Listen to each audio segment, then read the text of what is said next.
идомаи барномаи ахбор. тафсири кодекси гумруки ҷумҳурии тоҷикистон талаботи замон буда мутобиқ намудани моҳият, модда ва бандҳои он шарти муҳими пешрафт ва танзими қонунгузорӣ дар соҳа маҳсуб меёбад. имрӯз дар шаҳри душанбе вобаста ба муаррифии тафсири кодекси гумруки ҷумҳурии тоҷикистон бо иштироки кормандони соҳа чорабинӣ баргузор гардид. шарҳи бештари мавзӯъ дар таҳияи хабарнигорони мо.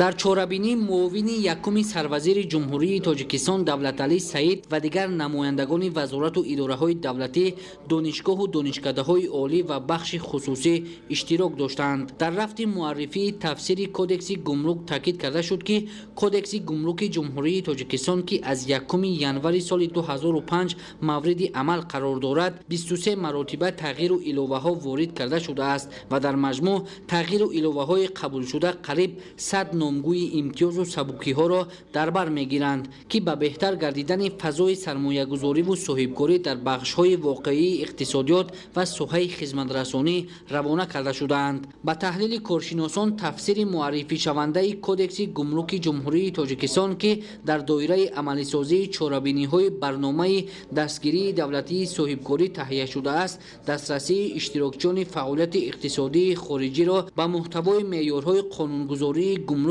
ҷумҳурӣ васеъ намуда ба беҳтар гардидани фаъолияти ҳуқуқтатбиқкунии мақомоти гумрук ва ташаккул додани низоми шаффофи савдои хориҷии кишвар мусоидат менамояд. хадамоти гумруки ҷумҳурии тоҷикистон тавонист ки бори аввал дар таърихи ҷумҳурии тоҷикистон нашри аввали ин тафсирро пешниҳод намояд.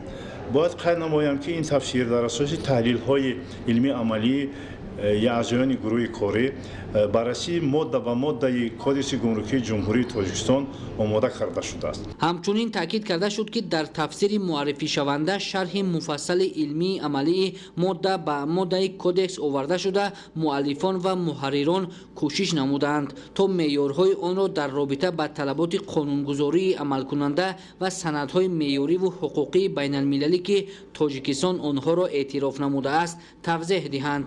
ин таҷрибаи нахустин шарҳи қонунгузории гумрукӣ ба ҳисоб рафта бо қарори ҳукумати ҷумҳурии тоҷикистон амалӣ гардидааст. мақсад аз он амалисозии барномаи дастгирии давлатии соҳибкорӣ дар ҷумҳурии тоҷикистон барои солҳои 2012-2020 ва татбиқи ҳадафҳои барномаи миёнамуҳлати рушди мақомоти гумруки ҷумҳурии тоҷикистон барои солҳои 2020-2024 мебошад. кодекси гумруки ҷумҳурии тоҷикистон санади асосии меъёрии ҳуқуқӣ дар соҳаи фаъолияти гумрукӣ буда, тафсири зикршуда ба хотири дурусту дақиқ огоҳ шудани кормандони мақомоти гумрук ва дигар мақомоти ҳокимияти давлатӣ, иштирокчиёни фаъолияти иқтисодии хориҷӣ ва гурӯҳи фаррохи хонандагон аз мазмуну муҳтавои муқаррароти кодекси гумруки ҷумҳурии тоҷикистон ва дигар санадҳои меъёрии ҳуқуқӣ ба он алоқаманд кӯмак хоҳад кард.